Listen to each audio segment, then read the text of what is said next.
I know a gal who maybe fell in with the wrong guy. She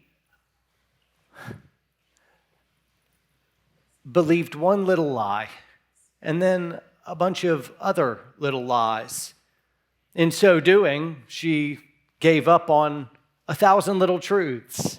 Her mind was poisoned over time until her closest friends and her closest family were all pushed away.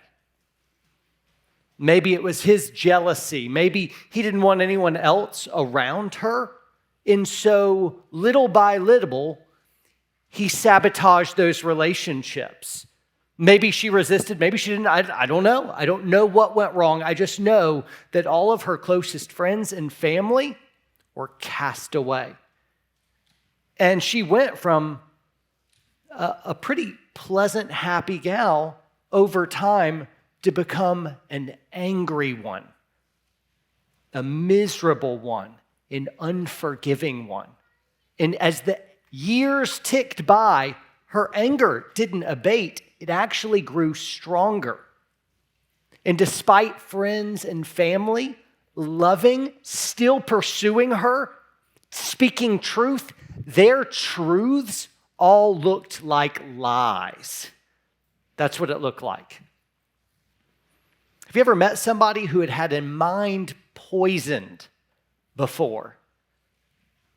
The difficult thing about poison is those who are engaging in it, they don't really know what's happening. You take a food that has been poisoned and it looks pleasant and good to eat. It looks healthy. But when you ingest it, and maybe over time, it starts to kill you and destroy you. That's just the way poison works. This gal had her mind poisoned, so she couldn't recognize truth. Truth looked like lies to her. Friends look like enemies to her.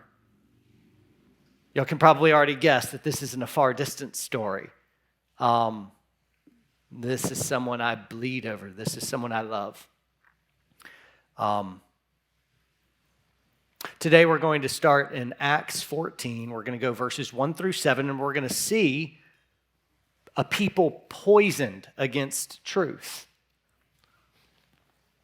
We're picking up. Now at Iconium, this is Paul and Barnabas, entered together into the Jewish synagogue and spoke in such a way that a great number of both Jews and Greeks believed.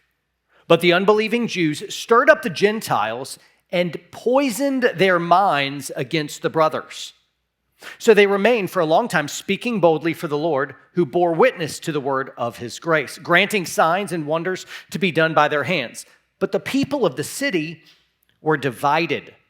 Some sided with the Jews and some with the Christian apostles. When an attempt was made by the Gentiles and Jews with their rulers to mistreat them, to stone them, to kill them, they learned of it and fled to Lystra and Derbe, cities of Lycaonia, and to the surrounding country, and there they continued to preach the gospel. If you've been paying attention as we've been preaching through the book of Acts, this same pattern keeps happening over and over, right? The gospel is presented. It's in Acts 2, Acts 3, Acts 7, Acts 10. A gospel is presented, and then people hearing the truth convert and their lives are dramatically changed. Some of you had your life completely changed upon hearing the truth, right? And so we see that fruit. I'm like, gospel, changed lives, impacted for eternity. You are a new creation. You heard truth, and the truth, Jesus, set you free, changed you completely. It unraveled all the poison, right? And so you saw that fruit, but you also saw persecution. You also saw people who were emboldened and angry at that truth. And so you saw these two things happening. Every single time the gospel is preached, some people get saved and other people get real mad. And the people who get real mad, they try to censor them. They try to imprison them. That's exactly what we saw happen to the apostles each and every time. You tell them the truth, and some people love you for it, and other people hate you for it, but nobody is unaffected. If you are like good Christians telling people the truth, people should love you, and you should also have people hating you. Not because you cheated or stole or you make fun of their funny face or something, or you punch them every once in a while. Not because of that. You don't give them a reason to hate you, but they just hate you. That's a good sign that you're living just like Jesus. The man who loved Everett told him the truth and was killed for it. If you've ever told someone the truth and they hated you for it, Jesus on high knows exactly how you feel. It's yeah, I came and told them the truth and they murdered me for it. That's Jesus. But every single time we see a gospel presentation, you see fruit and you see thorns. Just like we've been seeing through the book of Acts, I see poisoned minds, people hating that truth. I see them bullying, censoring, imprisoning, beating them, and then ultimately trying to kill them, and sometimes being successful. This is what we've been seeing. In this first century, the Jews, hating the Christian message, sought to poison the people's mind against the Christians. Now, to them, it looked like these guys are blasphemers. These are evil. These are enemies of God who have taken what God wants and they're twisting it. These people lead you astray. And so the Jews have I don't know. This seems like they're taking Bible and explaining it in a better way that fits. It seems like this is a true way. It seems like their lives, it seems like their passion, it seems they're reasonable. And so there's some people divided thinking I don't know, the Christians actually have some pretty good points. And there's others still caught in the gap thinking really bad thought. These Christians, they may be enemies of God, but that was the Jewish notion. The Romans at the same time, a little bit after, in the latter part of the first century, looked on the Christians with disdain, and their minds had been poisoned in a completely different way. The Romans, hearing the Christians talk about loving each other, and they called each other brother and sister, and always were meeting together, they thought that the Christians were incestuous, doing terrible things behind closed doors. Furthermore, they kept talking about the Lord's Supper, eating the flesh of Christ and drinking his blood in communion, and so they thought we were cannibals in the first century as well. And furthermore, they saw us as intolerant. It was a religiously pluralistic society. Romans had new gods on every single corner in their pantheon. Caesar himself would be declared a god, yet the Christians had the gall to say that Caesar was not a god and none of your gods were real. There's only one true maker in heaven and earth. Whereas the other nations all throughout Europe and Northern Africa and the Middle East would be conquered by Rome. One by one, they would accept the Roman gods, and the Roman gods would take their gods, and it was all happy, pluralistic. And then you meet the Christians who are nope, there's only one God, and Caesar is not him. And so they saw Christians as this radical, bold, stubborn, and intolerant truth, right? Poisoned minds just span the centuries. I was thinking about all the cases of where poisoned minds just became so obvious, and I started thinking about the Hitler Youth.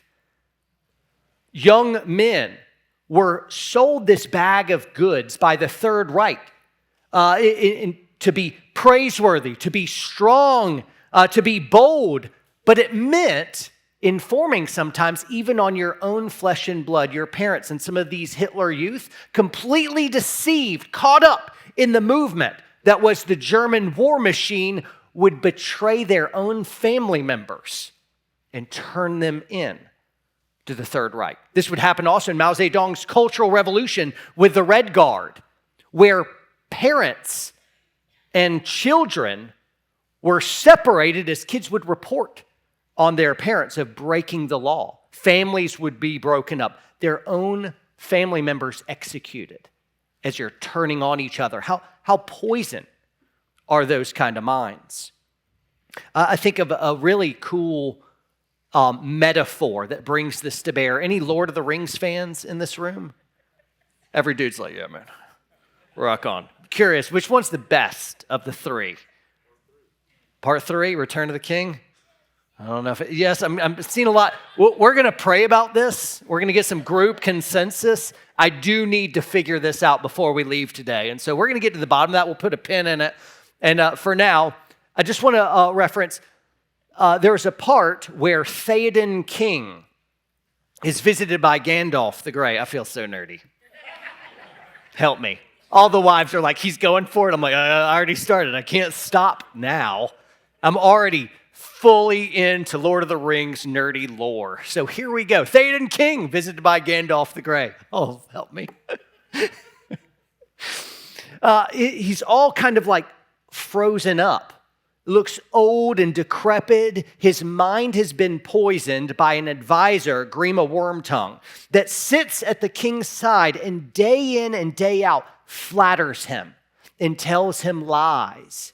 And you know, when he first started telling him lies, he wasn't much affected. But day in and day out, lie after lie, a mind can start to get poisoned.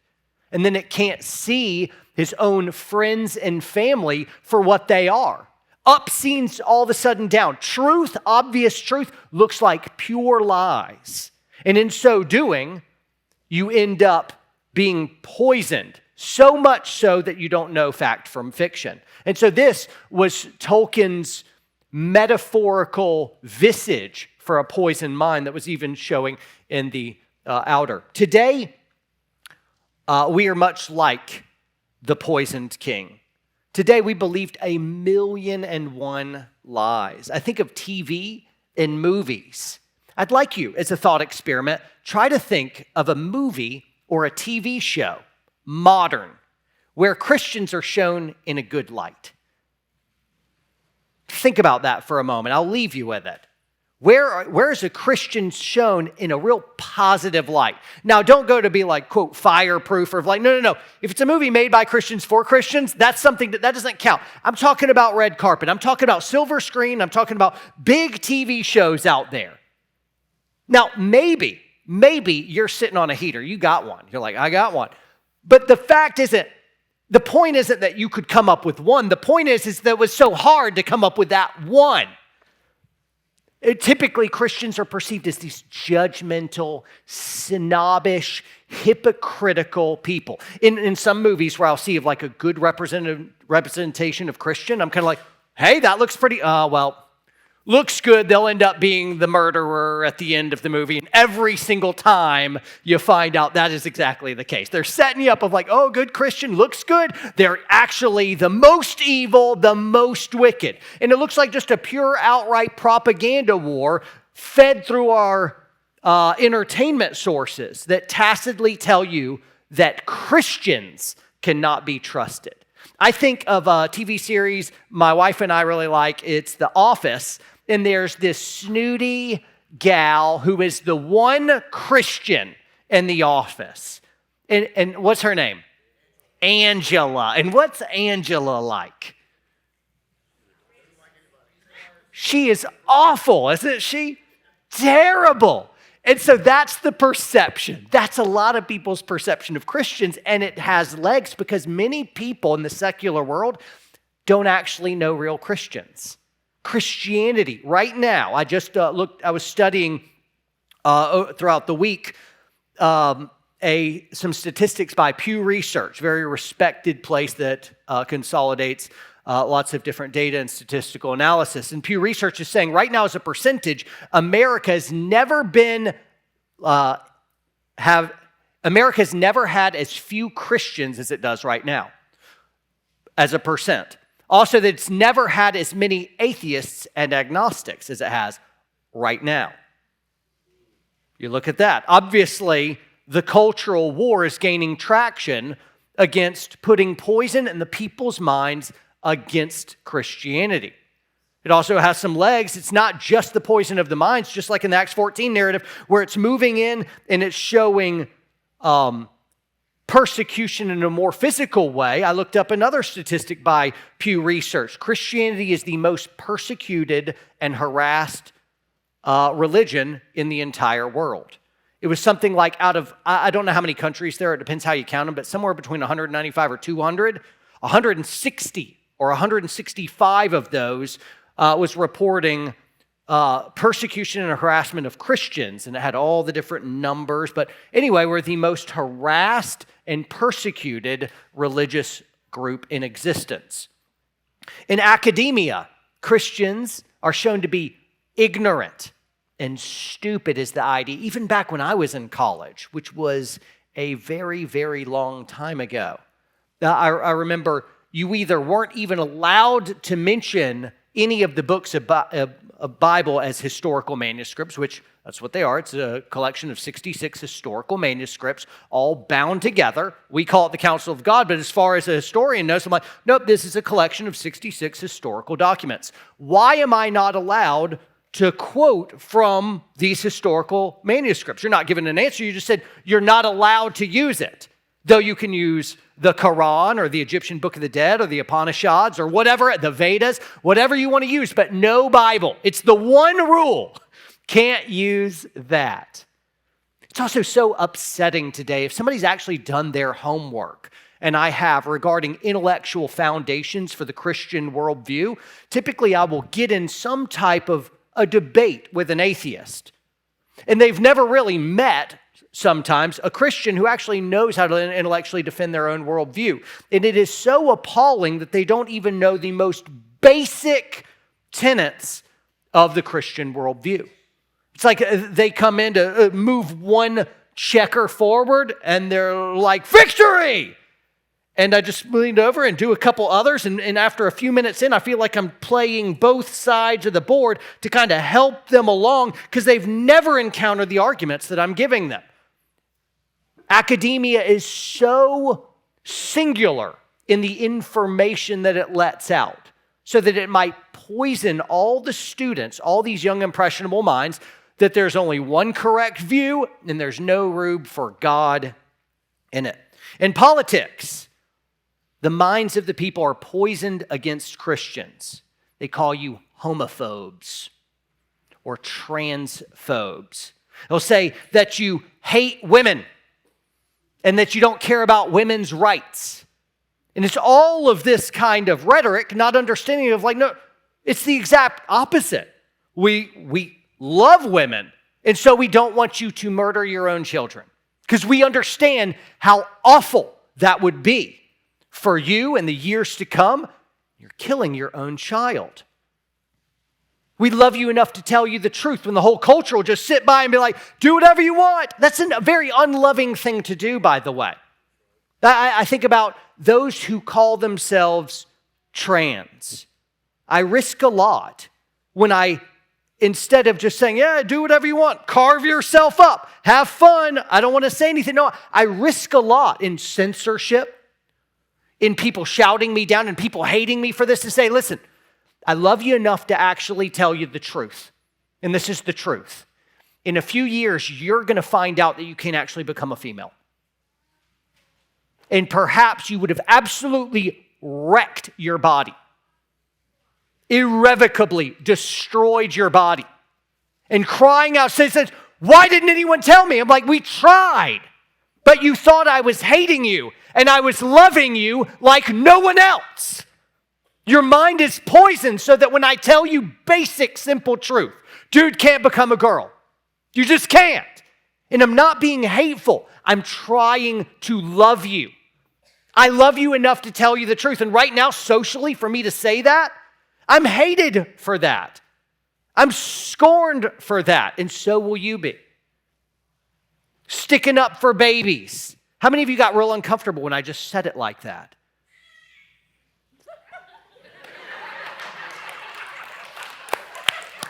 A baby cried on cue. That was so good.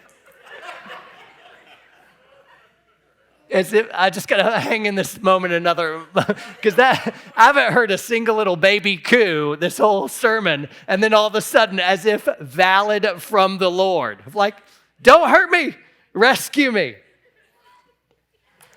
There's so much promiscuity that's pushed on culture, and it doesn't realize that no, in sleeping around, in engaging in all types of perversion, you are poisoning your soul, your mind, your body. You are ruining future relationships because of it. You are hurting yourself. And it's me that speaks out, and it's you that speaks out because we care. But everything you do is perceived Because of poisoned minds, everything you do is perceived as evil and wrong and hateful. And what they don't understand is like, no, we're the only ones that are actually loving you enough to tell you the truth. We could be quiet. What would it look like for me to not love you? I disagree. I'm like, you just do whatever you want. Go ahead, wreck your life. I don't care. I don't want to get shouted down. I earn nothing. There's nothing in it for me to tell somebody a hard truth that they don't want to believe in. They want to do whatever they want to do, right? In the political realm, politicians, the media are working hard to poison people's minds against those who might tell them an antithetical truth. It can get real bad in different religions as well. The second largest religion in the world is Islam. It has taken over huge amounts of Africa, the Middle East, Europe. Islam is everywhere. And in Islam, especially once they've gained a majority, they have instituted Sharia law. Any mention of Christianity becomes illegal. You're not allowed to own a Bible. I have a friend who was a Muslim from Iran. He converted to Christianity. And as a result, they put him in prison for 2 years. They beat him so often and so bad, he can't lift his arms up anymore. There, you risk literally being tortured and killed if they find that you even have a Bible. And so, not being able to even explore an outside view, they poison minds and call us infidels, that we are great, hateful destroyers, enemies of Allah. And there's only one thing that can be done about that: jihad. And that is a warring against the infidel. I realize right now some people have like, well, there's peaceful Muslims and there's militant Muslims. And I'm like, well, I'm talking about the militant ones that interpret the Quran verses, the jihad verses literally. Let me at least say that when it comes to that physical violence. I see everywhere I look, every time I open a social media window, every time I get online, when I see the news, when I watch a movie, when I talk to somebody, when I visit a university, everywhere I go, I see poison against Christianity. And I'm wondering, why? What's so bad about Christianity? Think about this for a moment. Christian, it means little Christ. I would like to be like Jesus. And you would think that wouldn't be such a bad deal. Who is Jesus? Even those in the secular world who don't know Bible know that Jesus was a loving man. They know he was loving. You know, he's protecting people from getting stoned to death.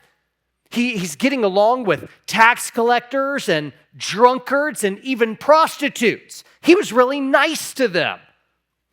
He was a giving man. He served everyone. He sacrificed everything. He was humble. He was kind. What's so bad about wanting to be like Jesus? Why is there so much flagrant hatred toward those who just want to be loving and serving and giving like Jesus? I want to sit in that for a moment. That should jump out to you because you see the attack and then you think of, well, what are they actually attacking? Why is it Christianity is singled out to be hated more than any religion in the world? Why is this the most persecuted religion? Why is all media and entertainment, why are all the politicians, why is this one so attacked so vehemently? It's actually a great apologetic that it's true. Plato even recognized this before the New Testament era. Plato said, no one is as hated as he who tells the truth. Think about that. This is ancient wisdom. The Bible repeats this same thing. And before that, Solomon is repeating it. So we know this to be a principle, an unchanging truth. No one is as hated as he who tells the truth. So let's just logically flip that on its head. The more you're hated, the more you're telling the truth. right? No one is as hated as he who tells the truth. So he who tells the most truth will be hated, the most hated. You get it? And this is exactly what happened to Jesus. The world's most loving man also became the world's most hated. Let's go to John chapter 15, verses 18 through 20. Jesus, in an intimate gathering with his closest followers, his disciples, he says, "If the world hates you, know that it has hated me before it hated you. If you were of the world would love you as its own. But because you are not of the world, but I chose you out of the world, therefore the world hates you.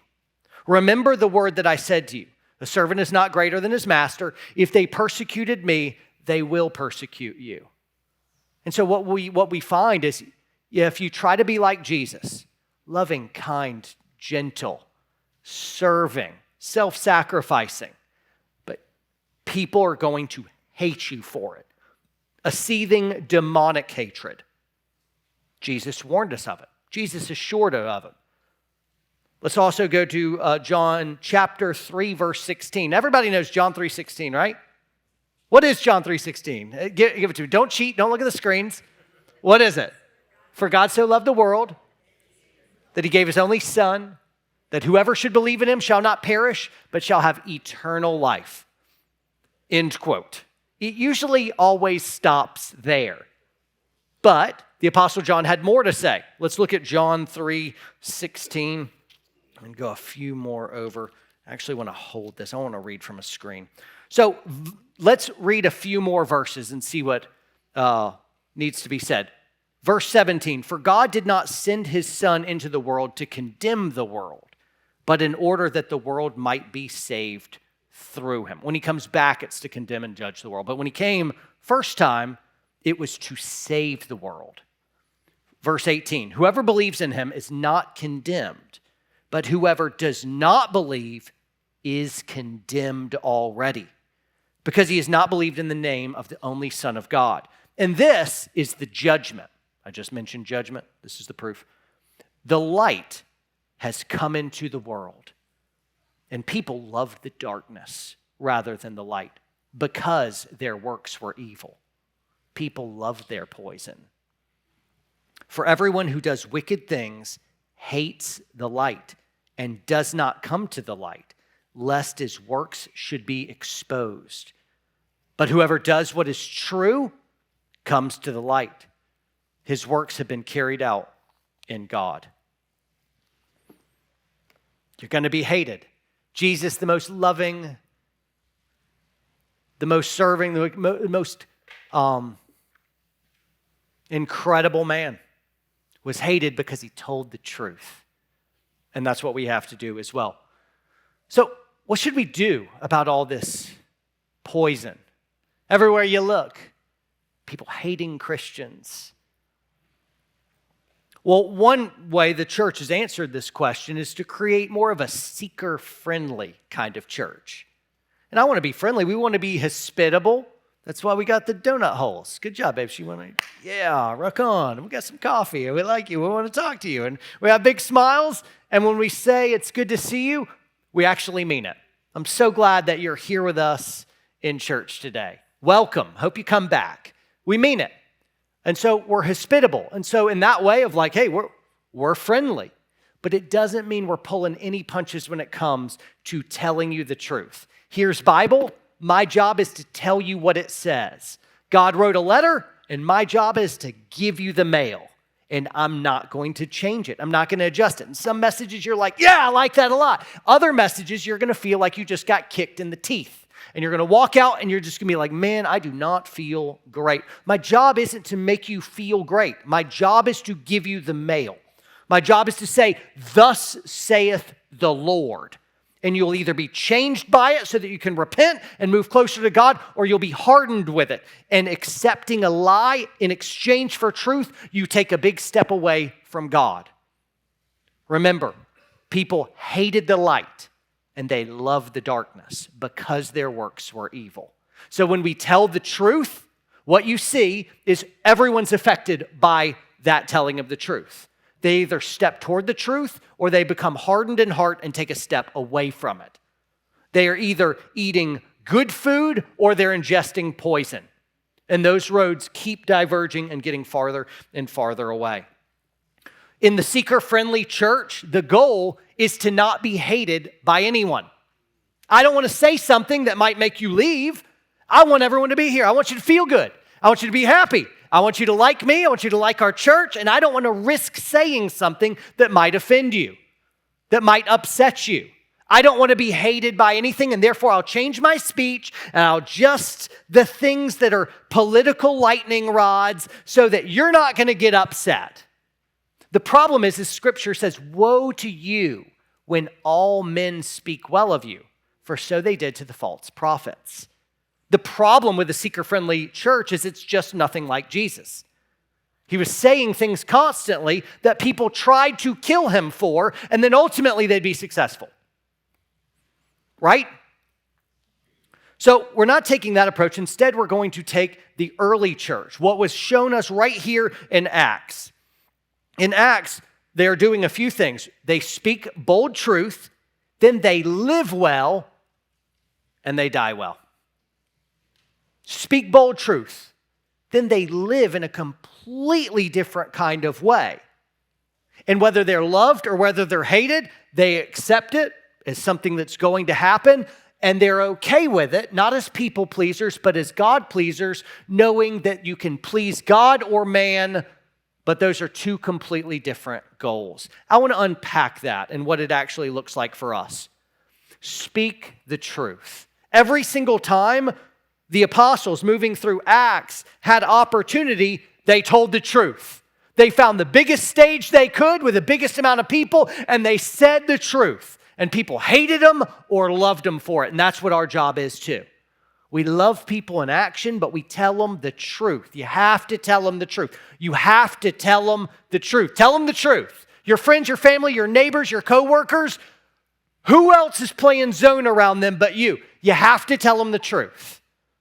Look for an opportunity to speak the truth in love. 1 Peter 3:15 says, always be prepared to give an account of the hope that was within you. We're always ready. We're always looking for that for that opportunity of like, I think this is a moment. Let me give them a little piece of truth and see how they react to this. Let's give some more truth. Let's give some more truth.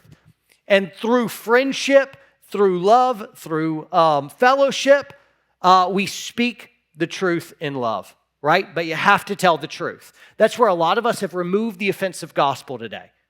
We want to say the nice stuff that God loves you, John 3:16, but then we want to stop at any verse that might come after there.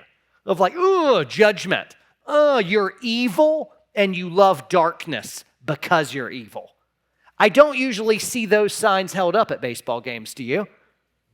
I don't watch baseball games, so I don't know. But they're not there. It's all John 3:16. There's no John 3:20. No one's advertising those verses. The second thing, we make our defense. The second thing is we live radically different. In the first century, the Christians told their bold truth. And a Roman Empire that wanted to smash Christianity out of existence. They ruled the world, and here's this little pesky sect that has grown up from the ground, Christianity, and they had a big hammer, and they're ready to just crush it into oblivion. But here's the problem. The Christians lived so wildly different. Many Romans who had their minds poisoned against Christianity saw the way the Christians lived and died and converted to Christianity. There's so many accounts of first century martyrs that would go to the executioner's block singing hymns and praising the Lord. Some of them were young ladies, women. Some of them were newlyweds. And both of them, one after the other, goes to the executioner block. And here's the executioner, ready to kill these Christians, and they see this brave example of young men, women, old men and women dying with such courage and such peace and such joy, it wrecked the executioner. There is many accounts where the executioner, seeing this brave witness, gave up their executioner weapon, was put in the line, and joined them in martyrdom on the spot. They were moved by the example. They realized, I don't know what these people have, but I want that. They have something I don't have. They saw the truth through the poison, right? And that is the test. How do you know whether we have poisoned minds or not? Everyone who's poisoned thinks that they are healthy and everyone else is poisoned. Haven't you seen that? Everyone thinks someone else is wrong and we all think that we're right. How can we judge then? How do we know? And here's a good way that you could just, an obvious thing for the person who isn't relying on Bible, so a secular person just watching it all play out in this world of lies. How do I know that I'm not believing a lie? How do I know that I'm not the one being poisoned? I think a good test is health. If you're being poisoned, you're destroyed over time. Are you growing in misery or are you growing in joy? Is your family becoming worse, bitter, angry, hostile, cold, unforgiving? Or is your family flourishing? Are you laughing at the days ahead and logging core memories, enjoying each other, loving, forgiving? Is your family flourishing? The test of poison is health. Poison kills you. But health is obvious. There's a part in Scripture where it says, consider the outcome of our way of life. And I would say that to a non-believer. Consider the outcome. We're joyful. Even though the world is going to pot, we can rest in a truth that we know that we have. Our relationships are solid. We preach purity, enjoying the wife of our youth, spending time with our children, speaking truth and in love. We care about people. We're not flying off the handle all the time. We're not angry. We're not stealing or cheating. We're not profane. Good, healthy living. If you're healthy and growing, it's a good mark that you're not believing poisonous lies, because poison destroys and kills, right? There's your test. Very good. Let's keep moving on. The last thing, and so far, just to sum up, I've said, hey, we need to speak the truth, and we need to live completely different. In the Synoptic Gospels, particularly Matthew and Luke, Jesus is talking about loving your enemies. If somebody strikes your cheek, turn the other one to them also. If they force you to go a mile with them, go a second mile with them. They demand your cloak, you give them a tunic. I should know what a tunic is, but if you have a tunic or you see one, you give them that as well, right? No, but the principle, the idea is extravagant love. Love even your enemies. Who teaches love your enemies? I know of only Christians. That's a radical amount of love. The fact that you could be so indwelt with love himself that you'd be able to pour out not just on friends and family, but on enemies, that's incredible. What a high litmus test for loving nature. And you'll need it. If you tell people the truth, they will hate you, but they can see your good works and praise the Father. That's the goal. Let us live in such a way that is so radically incomprehensible to the outside watching world. I wish this all the time. I wish I could take the critics who do not know what Jesus has done for me. I want to bring them in my house any moment. Just if they could all of a sudden be a fly on the wall and just watch us any given day or night. Now that can be dangerous because you always, marriage can be difficult and you don't always have your most proud moments. But for us, those moments are really far between, right? We've logged some miles, and the Lord's really developed a lot. And so I wish that they could see what a Christian home looks like. I wish they could see family. I wish they could see marriage. That they could even comprehend what they're missing. That's what I wish. As a result, we can do that to some extent. We can open our homes and our lives to the unbelievers around us, can't we? To some extent. That's what's so powerful about our city groups. That's here where the church gathered. When we leave here throughout the week, y'all are meeting together in each other's homes, and that's the church scattered. And it is this incredible look, kind of behind the veil. So when an unbeliever is checking all this stuff out, I'm like, I don't know, these people might just be faking it. I'm like, enter our homes. See our kids. Watch us interact. See how we live. Enter into our homes, right? It's able to be one of the greatest evangelical tools because we can actually bring them in to see what the Lord is doing in our lives, to see what healthy living looks like in a world where only poison is available. The last thing, and I'm gonna close with this, is we don't get discouraged. And this is so hard because, man, Jesus has loved me when I didn't deserve it. And he gave me forgiveness when I didn't deserve that either. And so, because I've received forgiveness, I want to forgive everyone. Because I got undeserved love, I want to give undeserved love as well.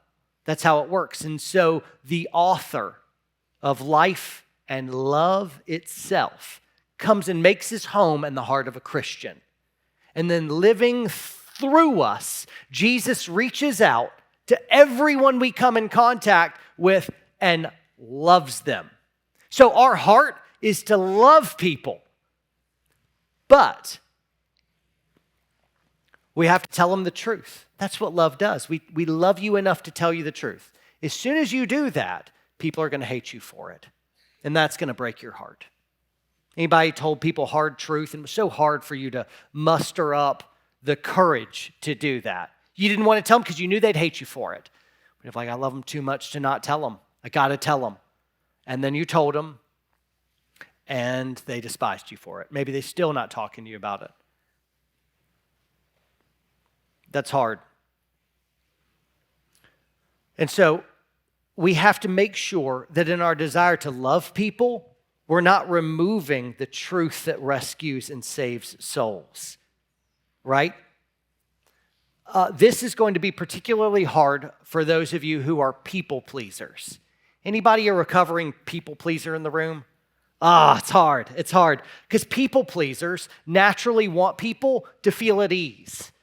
People pleasers want you to feel comfortable and they want you to feel loved. And so telling somebody a hard truth that's going to wreck their world, a people pleaser doesn't want to do that, right? And it comes off as something that's virtuous. I want you to feel good, right? And perhaps a kernel of it is hospitable and it's nice and kind. But there's another far uglier side to people pleasing. And that's the love isn't actually for them, it's for you. It's not loving others, it's actually loving yourself. Because you don't want to tell them the hard truth because they will think badly about you. You love the feeling you get from their acceptance more than telling them the thing that is destroying their lives. You see the deadly poison in people pleasing? Colossians 3 tells us that we're supposed to work heartily for the Lord and not for man. We're supposed to work for the Lord and not for man. And ultimately, we have got an audience of one. All of us will lose all of our social media followers, all friends, all disappear, and you will find yourself truly before the throne of God, and you will give an account. We will all stand or fall before an audience of one. And so our job on this earth is to speak the truth in love, to live radically different like Jesus, and then we trust God with all the results. I did my job. I told them the truth, and they hated me for it. I loved them in action and deed. I poured my life out for them. They still hated me for it. But the goal is not to get everyone to like you. The goal isn't to get everyone to like you. The goal isn't to make everyone love you. We're not chasing likes on social media. We're chasing the approval of God himself, right? The problem with people pleasing is in pursuing the appeasement of everyone and trying to get everyone to like you. You lose the only vote that matters, God's. A people pleaser is not a God pleaser. Got it? Very good. I'm about out of time. Let me close with this. I want you to think, as you're going through your week, we're supposed to speak the truth. Who needs to hear a hard truth from you? Is there face going through your head right now? And you're trying to push it out, like, no, not that one. Let me think of somebody a little easier. Whoever's popping in your head throughout the week, that's probably somebody who needs you to be loving and courageous enough to tell them a hard truth. Now, here's the good news. You can kind of figure out that plan of attack. What I see the Apostle Paul doing is he's not just throwing out truth. Like there's some people who are just rude and they're telling you a truth, but they're not, they're doing it in such a way that is absolutely mean and cruel and cold, right? And they'll wear that like a badge of honor, like, I'm just honest. I'm like, well, you're honest, but you're a jerk. Well, you don't have to do it like that. Instead, you can figure out how is the best way to approach this person. How could I tell them truth in a way that would be easiest for them to accept it? Proverbs says that an offended brother is more unyielding than a fortified city. So how do I tell them without tripping their pride in this so that they immediately reject it? They turn you off before you even finish your sentence. How can we preach in such a way that they can hear that hard truth?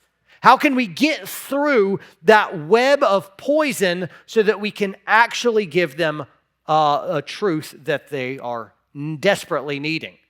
We could say it's clearing a path, right? Making every height low, every low part high. And that's basically finding a good runway to tell them the truth. That's what was in mind with John the Baptist. Make straight the path of the Lord. Right? Corinthians says, we've been given divine power to destroy every argument and lofty opinion which sets itself up against the knowledge of God. Right? And so we want to navigate how is the best way that we untangle this web of lies so we can say truth. But however it comes out, you got to tell them the truth. It's not just about how you tell them. I remember as a young early Christian, I received this word of life. Wrecked me. Changed my life. I was one way, and then all of a sudden, I met Jesus as a man, and I was completely altered. And now all of a sudden, I'm a Christian. And I want to take that, and I want to carry it to friends that I know who don't have that. And what I found is they were upsettingly apathetic. They didn't care. They didn't hear me. I'm like, well, I will be more passionate. And I'll push. And I pushed until I pushed them all away.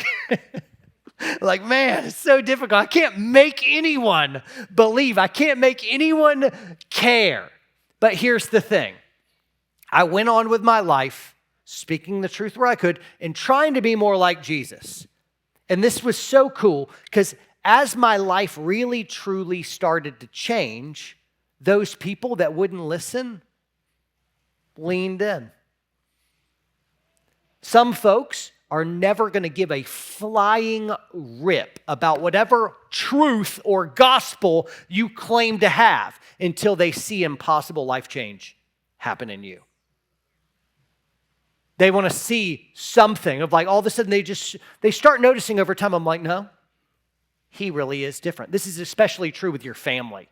Your family can pigeonhole you into being the same little boy or little girl you were. Oh, I remember you chasing me around, pulling my hair. You know, you're still that. That's a difficulty. Jesus experienced this too when he said, no prophet is accepted in his hometown. And what is it? It's the sentimentality of the past and the bias of your upbringing, time and grade, all those years behind, keeps people from being able to see that you have changed. So the only way to really minister to your family that I have found is to be able to They see your life is completely and inexplicably different. When they see real life change that they themselves want, they're going to lean in and start listening. There is a quote attributed to Saint Francis of Assisi, and I don't think he actually said this, but it's attributed to him anyway, it doesn't matter. It says, preach the gospel at all times, and when necessary, use words. And the idea is your life is a living gospel.